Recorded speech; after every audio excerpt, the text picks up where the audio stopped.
তৈরি হয়ে গেছে আমাদের আলু দিয়ে সমুদ্রের কাঁকড়া বা সামুদ্রিক কাঁকড়ার মশলা।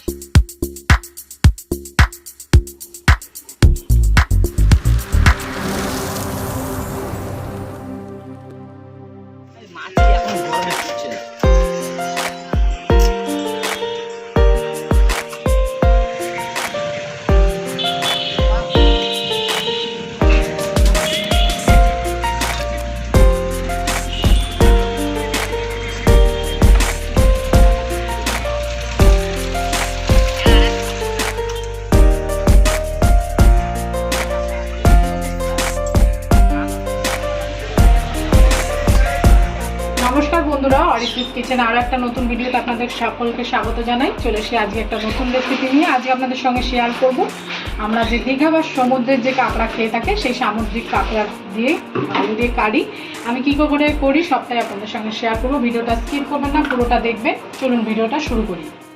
কাঁকড়ার যে আলু দিয়ে আমরা কারি করব তার জন্য আলু ভেজে নেবো, তাই আমরা কড়াইতে দিয়ে দিচ্ছি সর্ষের তেল। তেল আমাদের গরম হয়ে গেছে, এবার আলুগুলো আমরা ভেজে নেব।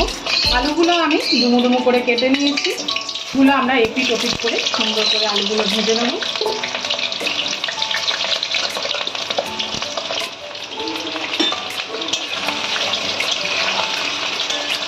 আলুটা ভাজতে ভাজতে আমরা যে মশলাটা ব্যবহার করব সেই মশলাটার জন্য আমরা নিয়ে নিয়েছি কাঁচা লঙ্কা, রসুন আর আদা, টমেটো।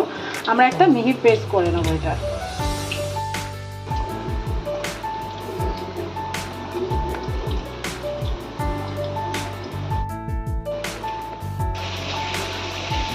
আমরা আলুগুলো মোটামুটি ভেজে নিয়েছি। এই সময় আমরা দিয়ে দিচ্ছি বাটা হলুদ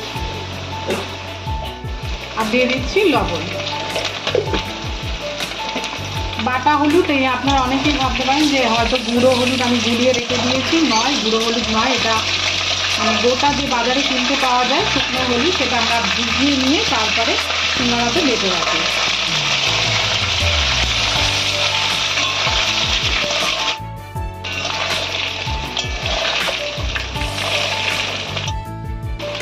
আলুগুলো আমরা ভালো করে ভেজে নিয়েছি, এবার তুলে ফেলছি।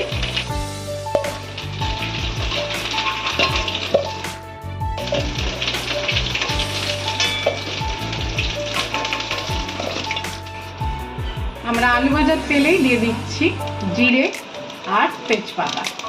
ফোড়নটাকে আমরা ভালো করে প্রথমে ভেজে নেব।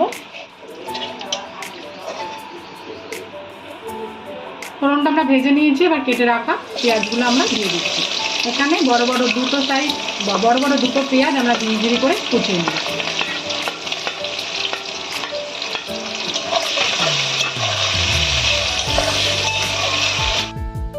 পেঁয়াজটা আমরা ভেজে নিয়েছি, পেঁয়াজের যে কাঁচা গন্ধটা সেটা চলে গেছে।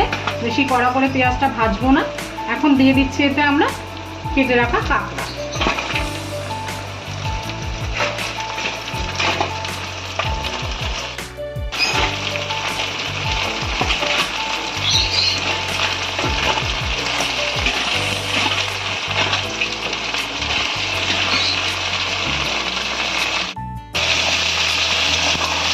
পেঁয়াজের সঙ্গে কাঁকড়াটা আমরা ভেজে নেব।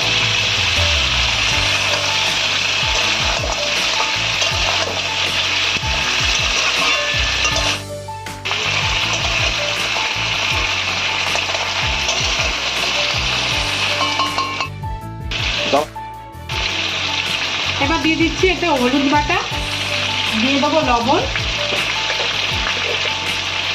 1 চামচ মতো লবণ দিয়ে দিলাম। নুন হলুদ দিয়ে ভালো করে কাঁকড়ার সঙ্গে মিশিয়ে দিতে হবে।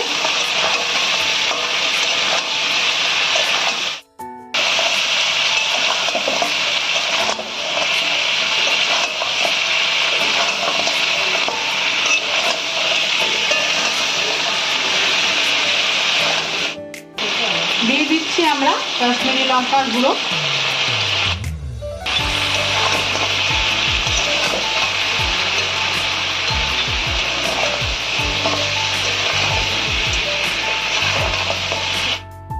দিয়ে দিচ্ছি গোলমরিচের গুঁড়ো,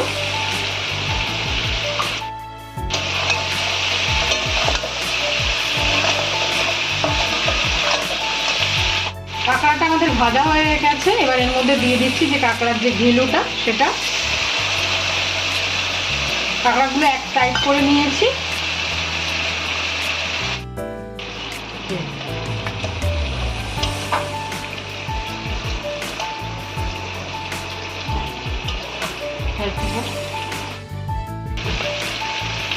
আমরা মশলাটা দিচ্ছি বেটে রাখা, আর দিয়ে দেবো মশলা ধোয়া জল।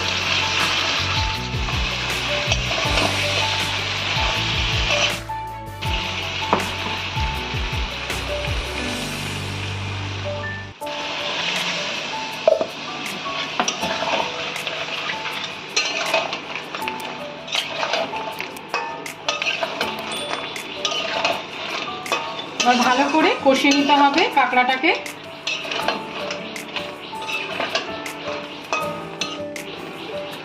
দিয়ে দিচ্ছি উপর দিয়ে জিরের গুঁড়ো,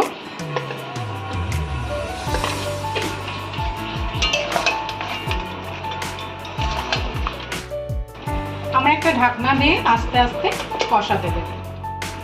আমরা ঢেকে ভালো করে কাঁকড়াটাকে কষিয়ে নিয়েছি। এবার আলু দিয়েও আমরা ভালো করে কষিয়ে নেব। ভেজে রাখা আলুগুলো দেবো এবার।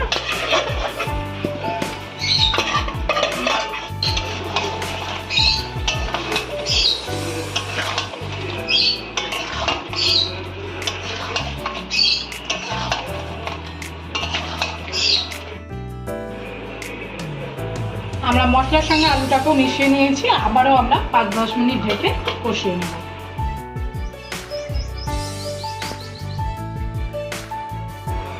এবার আমরা ঢাকনাটা তুলে ফেলছি। আমাদের আলু দিয়েও সুন্দরভাবে কষে গেছে, মশলা দিয়ে তেল ছেড়ে দিয়েছে। এবার এটা আমরা পরিমাণ মতন জল অ্যাড করে দেবো।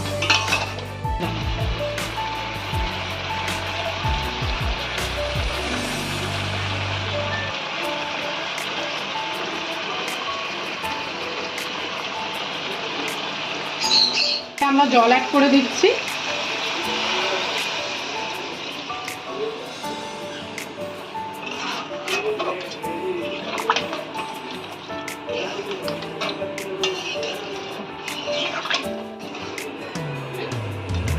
আমরা আলু এবং কাঁকড়া সেদ্ধ হওয়ার মতন পরিমাণ মতন জল দিয়েছি। যেহেতু আমরা কাঁকড়ার ঝোল খাবো না, একটু গামাখা করবো, তাই জন্য আমরা পরিমাণ মতন জল অ্যাড করে দিলাম।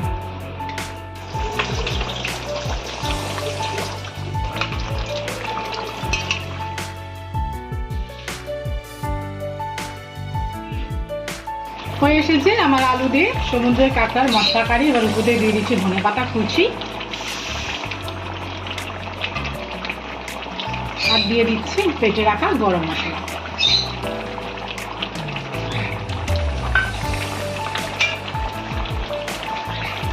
একটু মিশিয়ে নেব। 5 মিনিট ফুটলেই আমাদের তৈরি হয়ে যাবে।